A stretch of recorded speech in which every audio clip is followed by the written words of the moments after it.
Hey. Sorry, I was like holding a face. I'm like, hurry, start it, Scott. I was like hurting my eyes. So we're here to recap episode 3. We did our live Q&A this morning. That was pretty awesome. It was awesome. It was so awesome. We literally were almost on there for another hour just answering questions people had. And So fun. So if you haven't seen it yet, go back and watch it. Definitely some interesting things that we addressed kind of in that whole conversation and stuff. But this is where we get more into the nitty gritty of things, explaining stuff kind of from our perspective and stuff. But yeah, it's so fun. This will be fun. What was, I think, most exciting about last night was we got to meet some celebrities. Oh, I was going to say most exciting last night was that we got first place. That's true. That's true. A close second would be Joel and Garrett. Oh my gosh. I don't even know what you guys were doing in that picture. We are laughing. Challenge.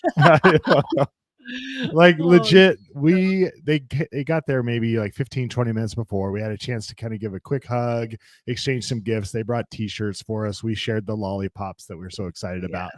And then we watched the episode, and then they hung up for like an hour and a half afterwards, just chatting and talking about stuff. But they're much taller and bigger in person. Like I thought they were just like a normal sized man. Normal sized people. I'm like, oh my gosh, you guys are bigger than me. I'm usually as big as men. I'm like, you're bigger than me. That's wild.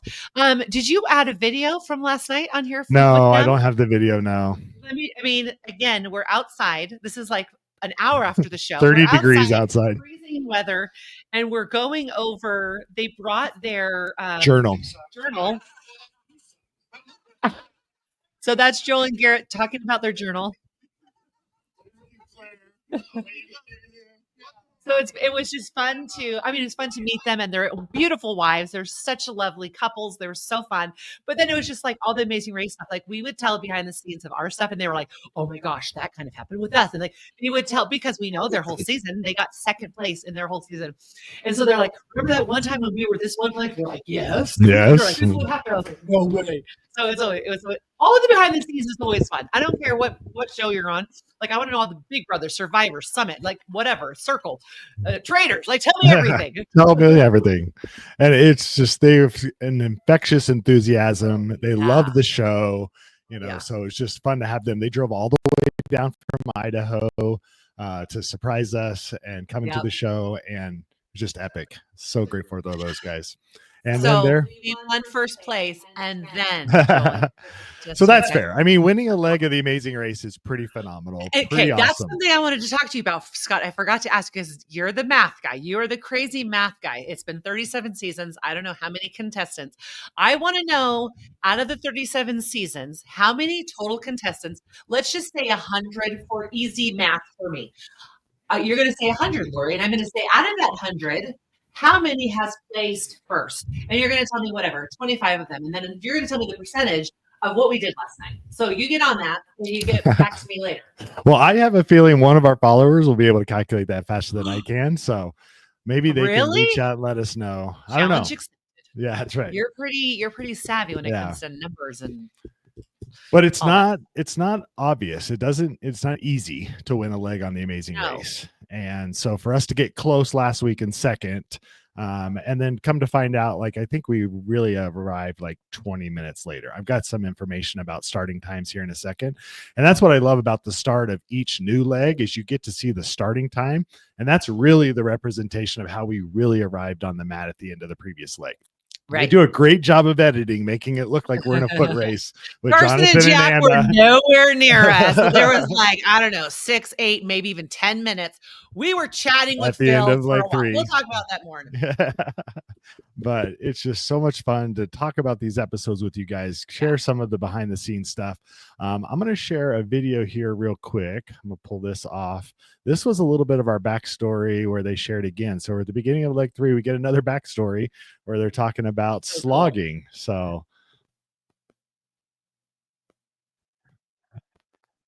your calf is hurting. Yeah. 49. Hurry up. Hurry up, Scott. Hurry up, Scott. Hear the audio. That's what I'm saying. there. Absolutely, that's what she's saying. The excitement there again, we're rip and reading, we're leaving in, essentially, well, let's go to these next slides. So the chaotic, crazy, that's what we're used to. That's episode 3's title. Who said it? It had to have been, before watching the episode, one of us, because that sounds a lot like my life, like my family, my home. It's crazy. It is chaotic. It is, but it's freaking awesome too. Yeah. And that's what we're used to. Never a dull moment around the Thompson house. That's for sure. Not at all. Well, we'll find out soon. We're going to watch that clip and we're going to listen for that episode title and we'll see, was it Scott or was it Lori? We'll see. But moving along, we did get to learn a little bit of information and I want to share this with you guys. Wait, sorry, that picture, did you ever seeing a guy there with a camera, like a click camera taking all these pictures? No. That ninja guy in the back? No, like this picture that was taken of us. Oh, Do you yeah. remember someone standing right there taking a picture? You know what? I wonder if these aren't pictures, but maybe these are stills grabbed from the video. From video? Okay, Yeah. because I'm like, I never. I don't remember somebody there. Paparazzi.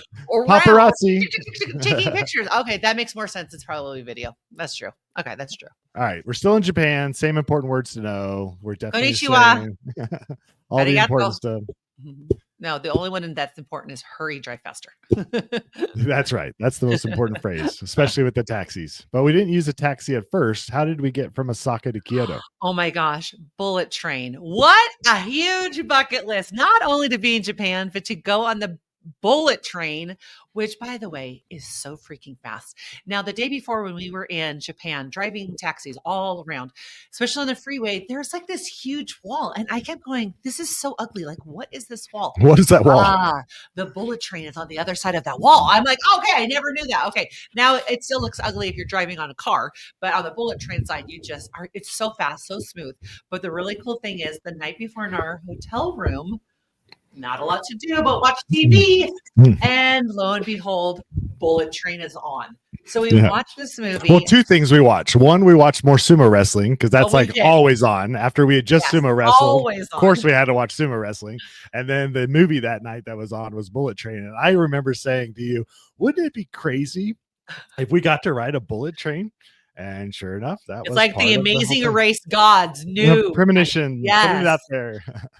So we get on the bullet train and we're like, is Brad Pitt on this train? Where are the assassins? Going to be murdered? Who's going to shoot us? What is going to happen? Where's all the kung fuing? The fight? None of that happened. None of it happened. That's okay though. Thank goodness. That was not the Amazing Race we were looking to participate in. I would have liked to have seen any of those movie stars. That'd have been fine. I could have seen one of them, but that's okay. And when we got on the train, we were in, what are we talking more about the train in a second? Okay. In a second. Yeah. Hold on to that. I want to just share this next slide. We're going to go into this more depth during the recap that we're going to do with the whole panel. So we've got some friends of season 35 that are going to be on with us later. They're going to have probably some interesting stories to share about Joel and Garrett. But we're going to have Todd and Ashley on our panel. And then we're also going to have Kiwi. Who's going to be joining us. He's so cool. That's awesome. So we're going to do this more justice in that recap, but I just wanted to briefly kind of show the pit start departures and the train schedule just to give you an idea. Anytime the Amazing Race throws up a time on the screen in addition to order of finishing at different stuff, because that's important. They're not just throwing that information up for random reasons. So you can see right there, Jonathan and Anna left at 8:31 a.m. and Laura and I, we were leaving at 8:53 a.m. So we're leaving 22 minutes we were really close, and I'm like, we weren't really close to them at all. But this is what I didn't realize was as much time as I felt like we spent on the mat at the end of leg 2, Josiah and Alyssa were only 4 minutes behind us. So that was a lot closer. I never saw them. I saw them walking up the path, but I thought we were on the mat a lot longer than that. But anyways, so, and then this is what's crazy. Han and Holden, literally 2 hours behind Jonathan and Anna. And so when you think about it in that context, and then you start looking at these bullet train departures, you can start to understand how some of the jockeying for position was happening, why some people got on different trains. Some of those trains were close together, some of them were further apart. So yeah, Jonathan and Anna and Lori and I, we all got on that first train. And in fact, it was pretty close. I've got a video to share. Let me pull that up real fast. Get on.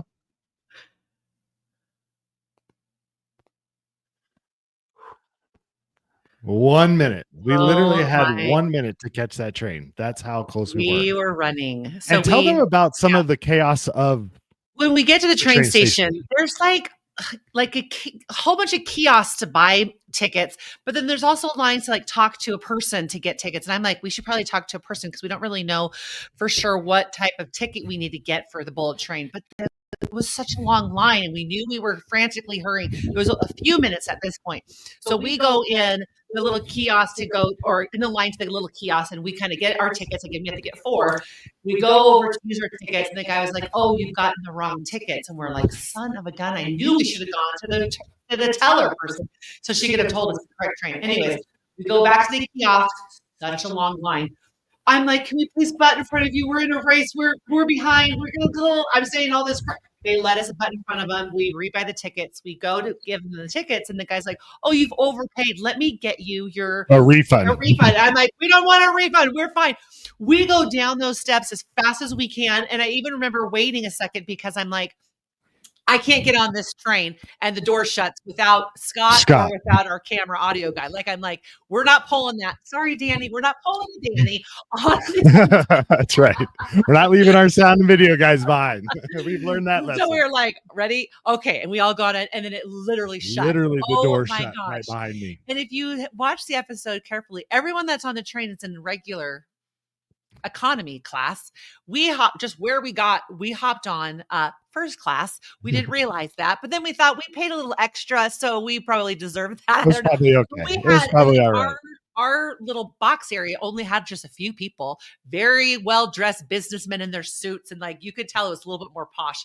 But we were like, because look, yeah, you can see in that picture, see how they're not even sitting together, and it's totally full train, crowded. Ours was not at all. Oops. And the guy that was there like helped us with his phone to get more directions and information for the next leg. We only had like 2 or 3 guys that we could have chosen from. They have a whole plethora of people in that train, but it was funny. Episode title in the books. My gosh, that's cool. That's so another cool. Math people. That's another thing. I guess we know that because there's 10 episodes or 11 episodes or 12 episodes. Yeah. Has anyone ever been able to say it twice or even 3 times? I don't know. Maybe that'd be kind of cool to think of. I know. Or find out. Yeah. So we did during the live Q&A, we did come up with a new game for everybody that wants to follow along and play along at home. Hear it. We're listening for Scott. Come on. I thought it was he's carrying my bag. Can he go any faster? It doesn't matter. If you had 5 bags or 0 bags, I would still be like, come on, like, let's go. Like, it's more of a cheer than a command. It's like, come on, we got this. Let's go. Yeah, come on, Scott, let's go. No, we got this. Let's go. It's not her being nitpicky at all. It's just like, hey, come on.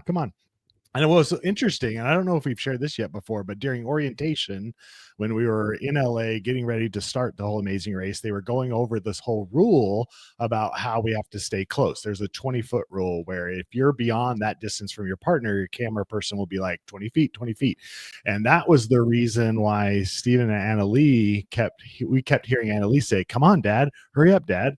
Is because they kept telling her, you're 20 feet, like, you got to stay together. And she'd be like, come on, Dad, hurry up, Dad. They were telling her to slow down. And so her first reaction is turn around, come on, Dad. Like, anyways, I was like, so I was Annalee most of the race with Scott. Come on, Scott, let's go. Not that you were significantly slower. It was just, I needed you to, let's go. Let's do this. So this next part, this was something special for us.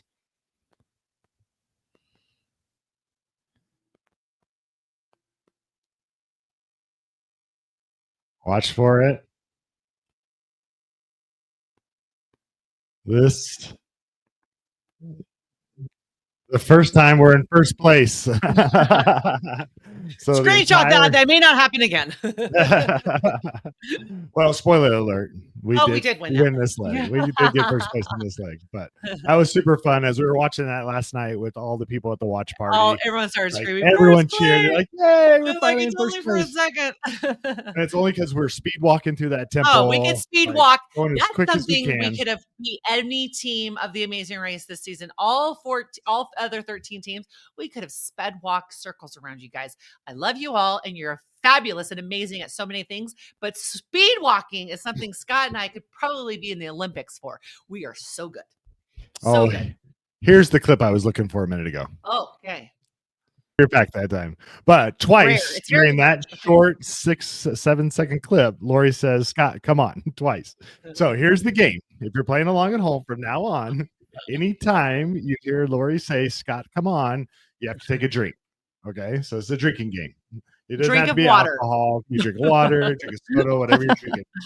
But then somebody else in the Q&A earlier suggested, and if Scott is carrying Lori's pack when she says it, you got to drink twice. So if you want to play along with us at home, that's a fun little game. Spoiler alert, you'll be drinking a lot in season 37. Finish an episode. You'll have to go. You'll either be passed out if you're drunk, but if you're drinking other things, you'll have to be in the bathroom because you'll be because you'll be drinking so much. But hey, I've always said, I'm like, Scott, where's my pack? Like before any of the episodes, Scott, where's my pack?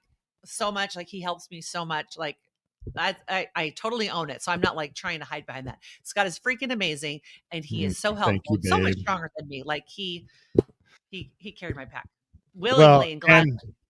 And you heard her briefly talk about her calf at the very beginning of that rip and read. So during the previous leg, and I think we said it during our recap. Yeah, the drumming. And when you got it on the first one, I jumped up in your arms. And when I jumped up, I pulled my calf, which my calf was sore the whole time. But then it started going into my quad. My gosh. Yeah. It was awful. Anyways. So from there, we get a chance to buy a special magic paper from a vendor. This was like magical, like it was crazy.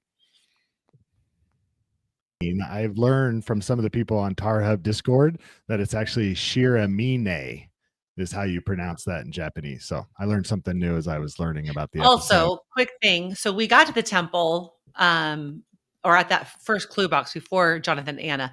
They found where you bought those little magic pieces of paper before us, but in Scott's fanny pack, in that front pocket, he would have extra change. Yeah. So if you notice, they're there first. I got my money out. Who has the money? We get the clue for. You got to be prepared, folks. We're back in first place, baby. Back in first place.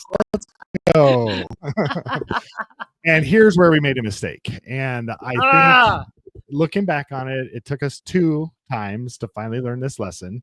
If the additional information from the Amazing Race does not say settle up with your taxi and release them, do not let your taxi go. So we literally leave that temple in first place. We are out of there quick. We don't have a taxi to get to. They walk out, and you can actually see Carson and Jack arriving at the same time Jonathan and Anna are leaving. Yeah. And as they wave to them, I think that's what gave Carson and Jack the idea of we need to hang on to our taxi. So they catch their taxi a little quicker than we do. We take much longer, not as long as Courtney and Jasmine took, but we were definitely frustrated. We spent quite a bit of time trying. Yeah, they had so many issues with taxis. It's so sad. So we finally got to the roadblock, and this is what we found. So at this point, I decided I was going to do the roadblock. Why? I don't remember. Did we decide? I think because it was kicking and my leg was hurting. I think that was the reason. Yeah, I think because your calf was hurting, I was just like, I'll hurry and knock this out. Because I could have done this. Yeah, I could have done this. No, I don't want to say easily. Like I could have accomplished this. Yeah. Yeah. Like if we had to, if part of the requirement was we both had to do it. You know? And this came up in the Q&A earlier, if we had gotten there first or even second, what would we have done, babe? We both would have tried. So you would have done it first, which you got it on the 3rd attempt, which was freaking awesome, which I need to talk about that more in a second. But then, yes, I would have definitely stepped in and tried to attempt it myself to get that extra reward because that was huge. But because they were battling it out, you quickly got it. And I'm like, let's go, because now we have a few seconds more than the other teams. Yep. In fact, let's watch these 2 clips real quick, and then you do your thing. Yeah. You notice, right? Okay. Go for it. So he attempted it twice. On the 3rd attempt, he was like number 4, 3 or 4.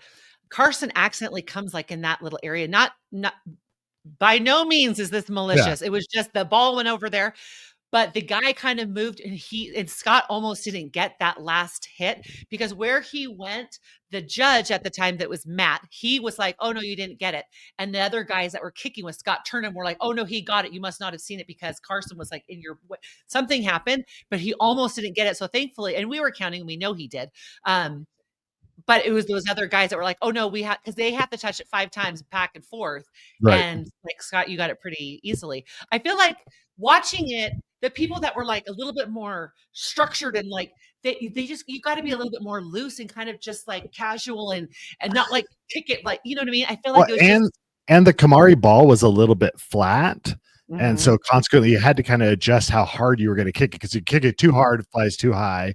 If it's too soft, it barely comes off your foot at all. You can't even get it to the other person. Right. So, but I did appreciate the guys at all. Was it 3 different groups? Yeah. If you kicked it hard, if you kicked it soft, if you kicked it, they were trying. So hard they to were the all ball trying so It was hard so to good. make it like good for you. Like they were Yeah. all like on our sides, which was amazing.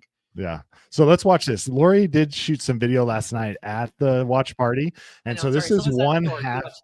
Okay. So this is one half of the auditorium that we were able to have, but this was the reaction.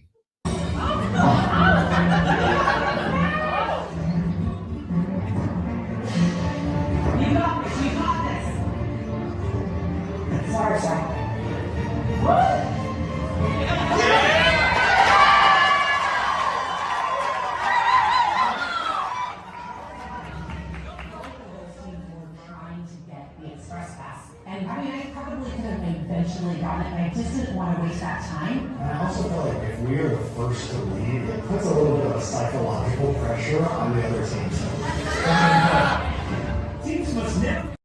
So again, that was so fun to watch the whole reaction of everybody that was there for the watch party, see me get it on that third attempt. And you can hear me saying again, there's a little bit of pressure. Like our decision to just get out of there as fast as we could was, I think, crucial, because it put a lot of pressure on the other teams. And you'll notice that. Mentally, they were like 3, 4, 5, 6 attempts. You'll keep hearing Jonathan or Jack or Carson, I guess, say, "Hey, should we go? Do you want to try it again?" You know, there's no way they go. And if Scott was kicking the ball and one of the teams was like, "No, let's bail," I would have been like, "We're staying," because then it was just like a whole. So if we were there first, or if one of them had left, like we would have done it totally different. But like in that moment, we got it quickly. They were struggling. I mean, not crazy struggling, but I'm like, minutes literally won us the Amazing Race episode 3, like there's minutes. So I'm like, we got to take advantage, because especially, I mean, everyone can outrun. We're not fast runners, we're sloggers. And now with my calf, and I was like, oh my gosh, I could hardly even slog. Now I'm like speed walking. I'm like, it was hard. Like, so I'm like, let's just go and get out of here. Also thinking we still had so many issues in Hong Kong and the day before in Japan with taxis and getting places. I'm like, who knows what's around the next corner? We're going to take 3 wrong taxi rides, and then we're in the middle of the pack, Who knows? not the bottom of the pack. So I'm like, we need every second in our favor right now, because we're old and slow. and we know we've just done a roadblock. We know there's detours coming. We know there's a twist, or the twist, I guess, with Express Pass, which is this spot. But we're paying attention. We're just like, what can we capitalize on? What can we make sure we don't make mistakes on again? I do want to point this out. I thought this was a fun little clip. I grabbed it. I'm just going to show it during this panel, or this recap, not during the panel later. But it was an editing mess up. Oh, so look you for the pink. Look for we're gray tops, pink bottoms. I think so. Yeah. So we've already left, according to that previous clip. Okay. They've been practicing some more. And then we see this clip. Oh, there we are. So we've already left the roadblock, according to the other clip. And then this is like 2 minutes later when they're trying it again. And so earlier, during, I don't know, maybe 5 or 6 minutes earlier, you can see cameramen running through the background. That was Lori and I. They didn't get us there. We couldn't find the clue in the front. Where we were dropped off, we were way before the clue box. So we just went right into the temple, and we could see. That was actually maybe like the smartest thing, because we could see what the challenge was before we got the clue to choose who it was going to be that was doing that challenge. Like we knew it was kicking the ball. So that's why I'm like, Scott, you already do it. Like we already knew because we saw it. I don't know if we're supposed to do that. We didn't do it intentionally. We were still just trying to find the clue. But I'm thinking maybe we can't find the clue and we're looking around. Like, can you imagine if at the intersection during leg 2, we're running up the steps, going inside, looking at drumming, trying to find the clue box when we're really just trying to figure out what's going on, what the challenge is? Hilarious. Yeah. I don't know if anyone would do that because I felt like they would wait. It would waste time. Yeah. But at the same time, with roadblocks, once you decide who's going to do it, you can't change it. And you only have a small amount of information to go off of. And so what came up in the Q&A earlier, and I'm not going to show the clip here, we're going to show it later during the panel recap with the others, but there was some question at the watch party last night about if Alyssa and Josiah got there, and Alyssa is the one who plays collegiate soccer. Why was Josiah the one that chose to do this roadblock? You know, it didn't make any sense to anybody. And you can hear it in the clip is Josiah saying, who's up for some kicks? He thought it was a ninja related task, and he really wanted to harness that ninja inside of his boyhood. And so he was like, yeah, I'm going to do it. And then they found out, oh, shoot, it's soccer. Like, this is what Alyssa does like in her sleep. So maybe put it on your to-do list, text Darren and just ask him, hypothetically, if someone was there, could they run around? Like, they see the clue box. Can they keep looking around and see what time is the rules? Like, what is the rule on that? Because clearly we did not see the clue box and we weren't doing that intentionally. We could not find. And I asked Jack, I was like, Jack, where the freak is the box? He was like, it's out there. So I was like, thank you so much for helping me. But because we were just running in circles, we were like, how is this possible? It was outside, but on the far side where we got dropped off, the closer side. So, that would be worth it. Just go ask Darren about it. We'll see. We'll get back to you. Yeah, we'll find out. We'll get the scoop. So we were the first ones to get to this next route info.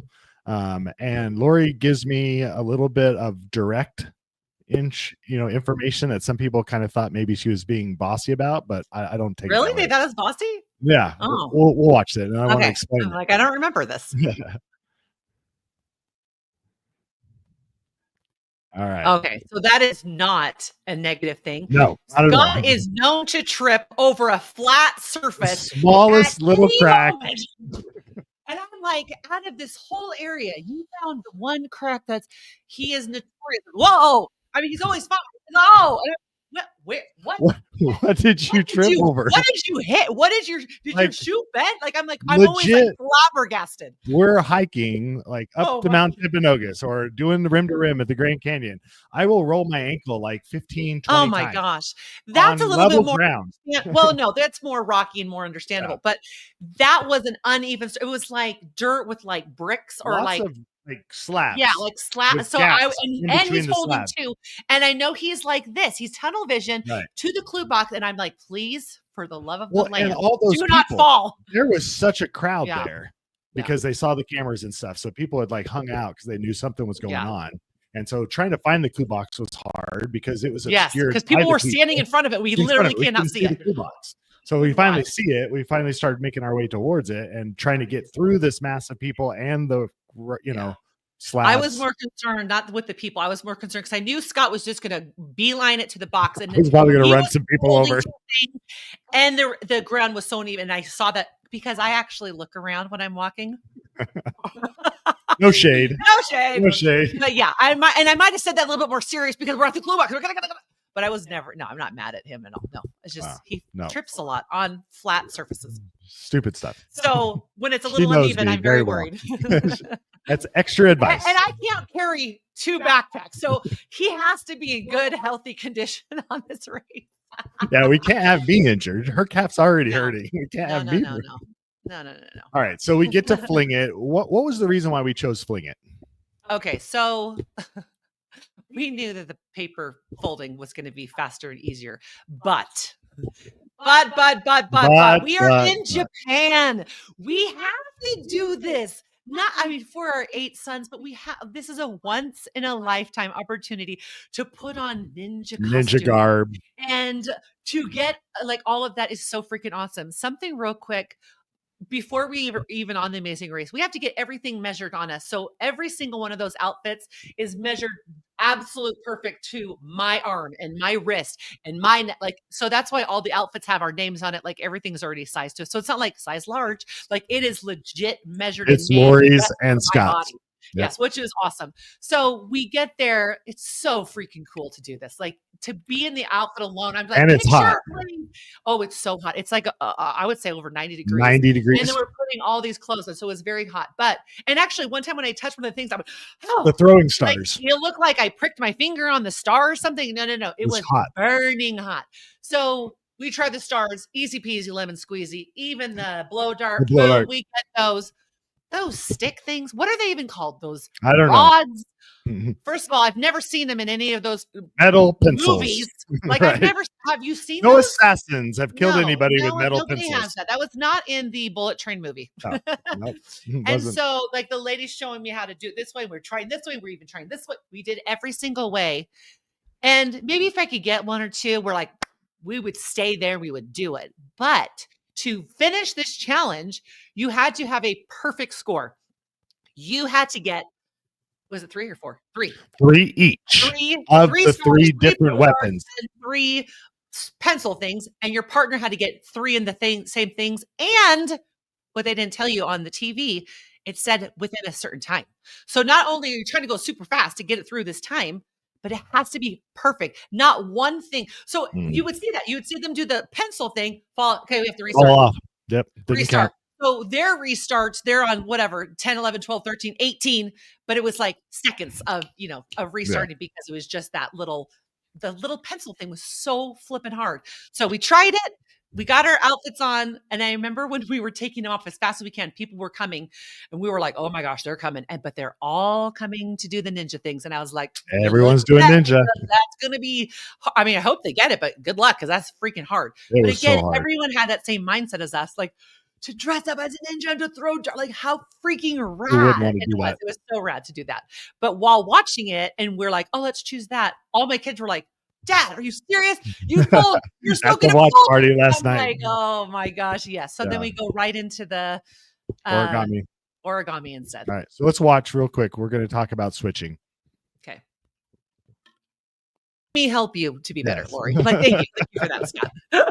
But what didn't get shown, and I swear it happened, because we literally watched those little kids do the demonstration one time through, and then we see what we thought was just the 8 stations around the area where you could do the folding, but we were looking for the little papers that we were supposed to fold. And I swear I remember Lori standing in the middle of one of those white stations and literally saying, where is the paper we're supposed to fold? You're standing up. That giant, what was it, like 10 feet by 10 feet? It was huge. It was huge. It was like the size of a pop-up Thankfully, it was really thick paper because one of the rules was if you rip it, you don't get another one. So, but it just looked like the area, because there's always very specific designated areas for you to do whatever the challenges are. So you kind of have your own space. And so I felt like that was like a little square of our space to do this challenge.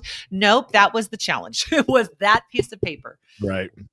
And I feel like there was, some teams that were obviously frustrated. They were kind of like, they weren't as smooth and exact in how they were folding and stuff. You could see it was kind of more rumply and stuff. Lori and I were I was being very meticulous about how straight things needed to be and how good the seams needed to be, because our impression was in order for us to be successful, we had to execute it like perfectly. And again, it was like another memory challenge of sorts where you go watch the demonstration, come back and replicate like 8-10 steps, and then go watch the demonstration again. So it was perfect for what I like to do. But let's watch our attempt. Our only attempt. And what was interesting, and again, I don't know what the rules were. It seemed like, based on what the additional information said, is that it had to be on display and standing up in order for it to pass. And so that's why we stood ours up on the ground first, and then they had us put it up on the pedestal. And maybe just because we were one of the first ones done and there was a display still available to like do it on there. But we noticed some of the teams passing theirs off after the fact weren't standing up, or like, yeah, it was like flat on the ground and they passed them. So, and I'm not trying to fault anybody at the Amazing Race or anything like that, because I know it's human error and it just different things are happening.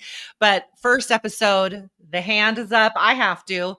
no hand up on other people. Then like it's just like tiny little micro things. Again, I mean, it probably took us no more than 30 seconds to take it from the ground and put it up on that stand. But doesn't everyone put it up on the stand? I don't know. Like, I don't know. I don't see anyone else's on the stand. We did. did. We did ours. And it was awesome. Ours was beautiful, nicely folded. Everything was. I wish they could have made all of ours colored paper. I think you could have seen it a little bit better. Yeah. Or even a close up, because ours were. I mean, you see Jonathan one time going like shuffling. We had something that we were. I think we were using the heel of our hands. Oh, I thought we had something, and we were. Anyways, we made those perfectly. It was seamless for sure. Yep. So then the foot race ensues, and of course, editing being what it is, they're trying to make it look like we're in a legit foot race with Jack and Carson. So we're watching this live with all our people last night. Here we go. Find Phil. And so again, we don't know where the mat's going to be. Typically it's an outside shot, but there have been times where he's inside of a little, well, and that temple that we went into was even higher. We're thinking high where it's a view. And then we go around the corner and we see steps to another type of a smaller temple that was totally open, and then more steps down. And so Phil was right there.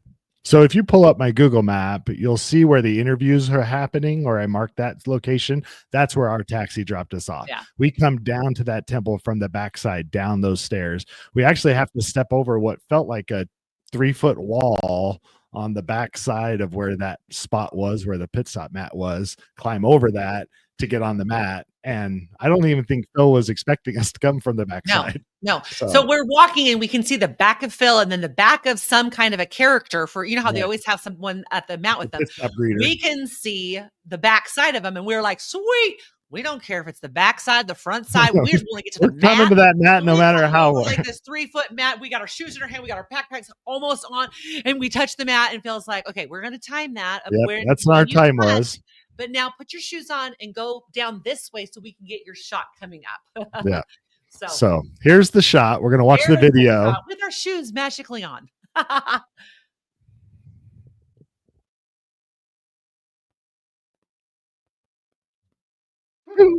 used it wisely. Yeah, that was pretty. Those are cool, honey. Yeah. First place. Holy moly. That's awesome. That is epic. Now, again, math people, I want to know how many people that have been on the Amazing Race have won a leg. Yeah. Yeah. And like, I mean, it's not that common. You get people, like I know our guest later, Todd and Ashley, they got all the way to 5th place. They never won a single leg. No shade to them. They were right in the mix so many different times, but so many things have to go absolutely right for you for things to come together, and I've been reading some of the chatter online and people are excited about us. They love our energy. They love our positivity, things that, they're happy for us making these huge strides, like coming back. But you still get a few naysayers here and there that are saying things like, oh, it's just going to be one pass that's going to be their undoing. They don't have the stamina for this. They're not going to be able to manage and stuff. And dude, I have 8 sons. I run circles around. Please. Bring it. I legit sleep 8 to 10 hours a night. Like I am prepared and ready.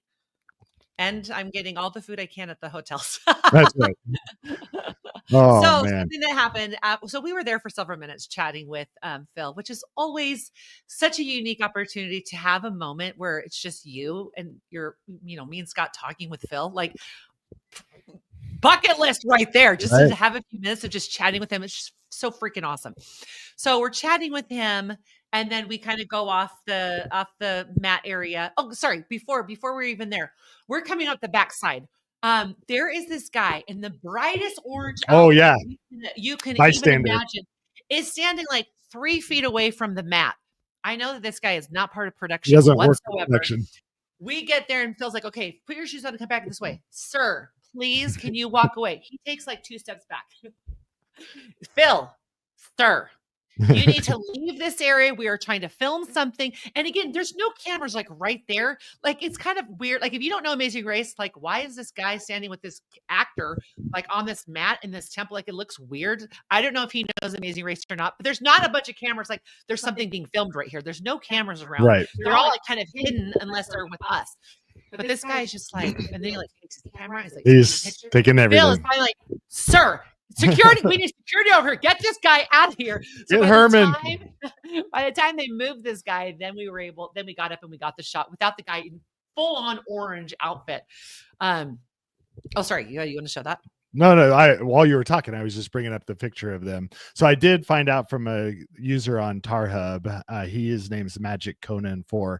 He said this was kabuki makeup, but it's specifically done in a style called kumadori. So I grabbed that information. So this was a kumadori. That guy was scary because he was probably like a normal width, but his outfit made him look 4 times as.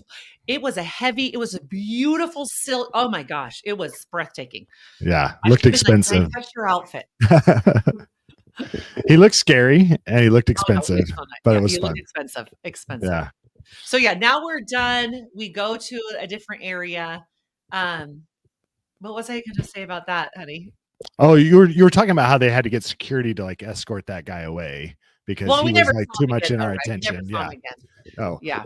But because Jack and Carson arrived very quickly, but then the next person doesn't come for maybe like 20 or 30 minutes. So what were we doing during that time, babe? So up in the area after you're done with Phil, you're not supposed to talk to the other teams. They feed you some food. They let you go to the bathroom, like whatever, brush your teeth, wash your face, whatever. And again, eat as much food as you possibly can, people. If you're ever on the Amazing Race, eat as much as you can.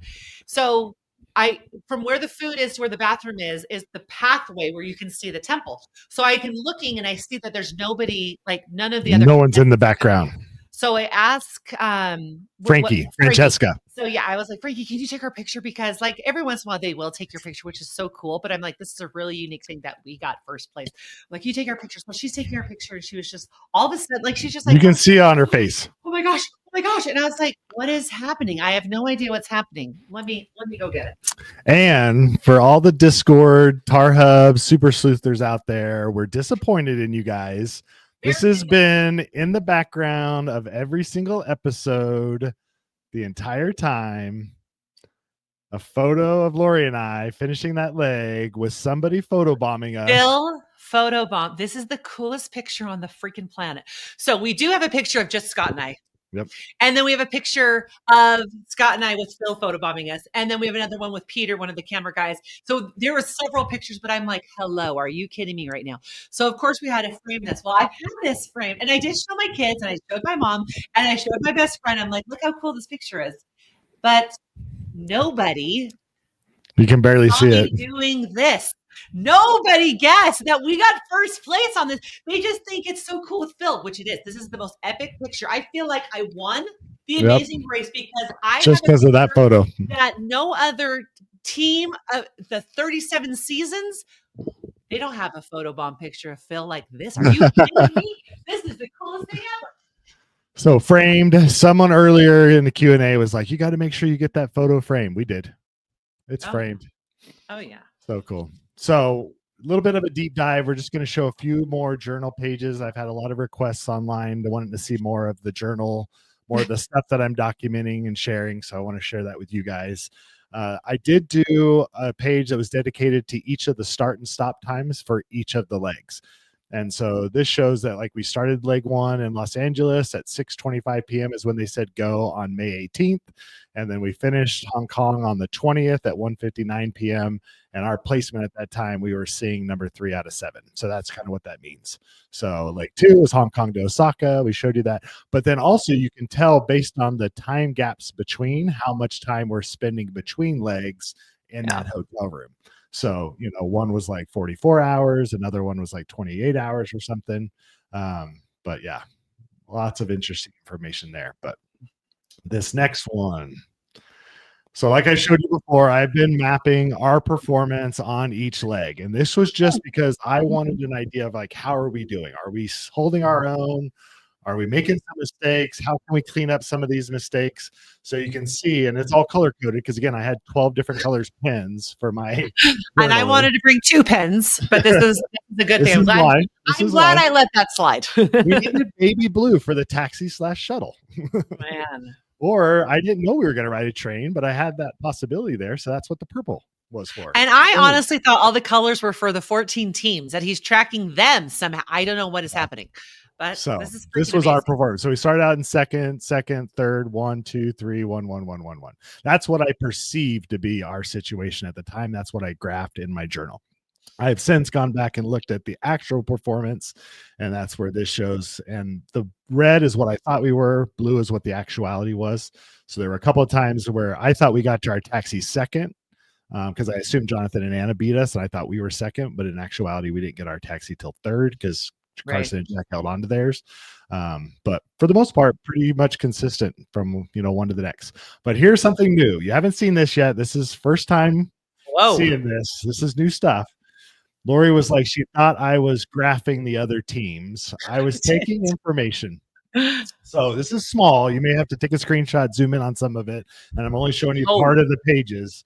But each leg had a summary. So a summary page where I wrote out every single route information for each of the legs. Also what the roadblock said, what the fork in the road said, or the detour said, all the choices. Because again, in case there was something like Joel and Garrett had at the memory challenge where they had to map the kayaks and all the paddles had to go in certain places, I needed to master that memory challenge at the very finale for us to win. That's my number one goal here.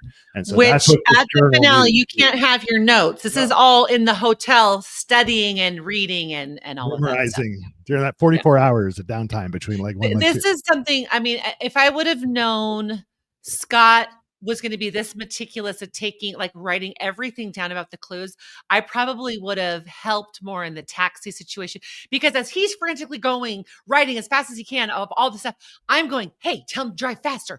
And so then Scott has constantly interrupting, turn the pages and say, whatever the language is, blah, blah, blah, blah, blah, drive faster. And then he gets back to his notes. And then 5 seconds, 10 seconds later, Scott, tell him to drive faster. So if I would have realized, maybe she would have learned how to say it. If I would have realized he was going to be he needed to be focused, and that took so much time to get so much of his to get all that information transcribed. Yeah. And even there was a couple times like we'd be done on the mat with Phil, we'd go over and get food. He's like, just a second. He's like, don't talk to me. And he's still remember, and he's writing it down because we have to give everything. We have to hand all of our clues over into the trash bag. And so Scott is frantically, and Laurel started give it to me right now. She does not waste time, and she takes all your papers. So it's so important. So if we ever have the opportunity to go on the Amazing Race again, or if we could go back, going to be more supportive. I'm going to be more helpful. Not supportive. I'm always supportive. I'll be more helpful in the sense that I will try to speak the language. Not distracting me from what I'm trying to do. That'll be way easier for me than Hong Kong. Ándale, por favor. Ándale, por favor. Sí, señor. Muchas gracias, señor. I mean, I could speak basic Spanish and get me around, and I could do that. So what I do want to show you is at the bottom of every one of these summary pages, I also summarize what I perceive to be the placement of the other teams. Now, there's no way for us to know for certain what any of the teams were doing, but occasionally we would share information with each other about how we did. And so I'm paying attention. I'm writing stuff down. I'm watching people as they show up to get their food after the end of the race before we start interviews, paying attention to who arrives in what order, jotting those things down. And so I actually have a separate page, and I had to block out some of this so you can't see it. But I was mapping out the placements by leg for each team. So team numbers are on the left-hand side, number 1, 2, 3, 4, all the way down to us, number 14. And then this is through the first 3 legs of the race, with some people being eliminated in certain positions. So we've got, here Jackie and Lauren, 14th, Mark and Larry, 13th, 12th was Ernest and Bridget, 11th was who we just lost just during this episode, which was Courtney and Jasmine. So just to give me an idea that if there came a time where I needed an objective opinion of how other teams were performing in the race, and we needed to U-turn someone or handicap someone, that was what I needed some information to go off of. So that's where this is coming from. So that's so cool. All right, next slide. We have another watch party coming up. Episode 4 is going to be this next week. And where are we going to be, babe? We are going to be closer. Hallelujah. We're in Salt Lake. We are at This Is the Place, which is normally for wedding receptions and parties like that. But we are renting it out. They're like, we want to do prizes. I'm like, Yes. I'm all for it. So we're going to do They're tons raffle of prizes. And we're actually going to add a bunch of our own prizes of other companies that we've worked with. And we're going to have another amazing, we're going to have so much fun. So during each commercial, not only we're going to be giving the behind the scenes, we're going to be drawing names, and 1, 2, 3 people are going to be winning, and then the very end is going to be the grand prize winner. And I think they said a free pass, a year pass. So they put together like a $600 gift basket that includes some stuff from the gift shop and annual passes for people to be able to go. Like, this is some serious, that's awesome. Serious bling. So cool. But yeah, if you're in the Salt Lake area, if you're going to be visiting the area, please come join us. That's going to be Wednesday night, 8:30 to 10. But we're going to start at 8, so we can do a little meet and greet and stuff before. But it's just so fun to be able to talk with everyone, do the Q&A during those commercial breaks. It's a lot of fun. So what's that episode look like? Well, we've got a little bit of teaser information already. So let's talk about it as much as we're allowed to. Right. So CBS has released this information. We can't interpret it beyond the information they've given you. So the episode title, this is episode 4. It says, "There's no addresses in the jungle." I definitely didn't say that. That was not us. We didn't get back to that episode title. That doesn't sound anything like what I would say. But the jungle, I have no idea. That'd be a fun guessing game for us to figure it out. I feel like this could be a Jeff and Pops. Like, I can see Jeff saying something like this. I don't know. Yeah, I don't know. I was thinking Hunter Holden for some reason. Oh, that's true. I don't know. Anything's possible. Yeah. That's cool. Okay, keep reading. So, storyline says racers travel to Bali, Indonesia. My gosh. We're the first team to arrive. If that's true, that's awesome. We cannot confirm nor deny, even though it's in print. I don't know. Maybe we went there. Says we're the first team to arrive at the driver's seat board must make a difficult decision that impacts the outcome of the roadblock and the game. All on The Amazing Race, Wednesday, March 26th. So we got a little bit of a preview. I'm going to see if I can pull that video up for us to watch real quick. Usually we're not featured a whole lot in the previews. Usually because we're not really mad and fighting and upset. We're not usually too volatile. But this time we are. So let me pull this up. Here we go. Lori says, "I'm so pissed." And then Bernie says, "Claws are out." And Jeff says, "We're so getting revenge." So definitely some reactions are going on to something, probably related to something. Now, that video is from CBS and Amazing Race. Like, I'm shocked that they put that out because it shows the board. It shows. That's all I can say is it shows everything. I can't, but I'm like, people can screenshot that and look and know what is. People have. People that are on Tar Hub are already dissecting, they are trying to figure it out. And they are spot on to so many of these things. But I was like, I'm shocked that they would show something that has names, pictures, time. Like, it has so much information on that board. Even though it's a split second, you can still screen capture. I'm just like blown away. When they saw that, I was like, oh, no way. I can't believe that. Yep. Anyways, more pictures. Yeah. So Lori's throwing the "I love you" while we're apparently cruising through the jungle on an ATV. Like, that's kind of fun. We got some shots of us in some fields. And then also, well, first off, let's go back to this photo because I think we glossed over this one for a second. Oh, I love it. This, I mean, during the Q&A earlier, we were talking a little bit about your connection, like, with kids. Tell us about this. Well, obviously I love children. Like, children are such a big part of my life, and being gone. I mean, I've gone on trips before and I'm gone, 5, 6, 7 days or whatever. But I'm always like calling them, texting them. Like, we have a family chat. The kids have a kids chat. Like, we have so many, like, we send each other DMs and send each other reels on their family. It's literally nonstop. So being away from that constant contact with any of my children, let alone all of my children, was just so crazy hard in so many different ways, mentally, emotionally, physically, spiritually, everything.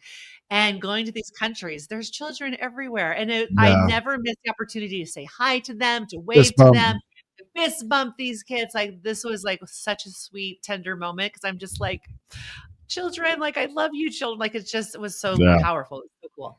I mean, clearly we're trying to do something. We're trying to do a challenge, a task of some sort. We're in a race. Like, we're not done, but we're pausing long enough to just acknowledge some kids. Well, I'm still walking. I'm not stopping. I'm walking, fist bumping.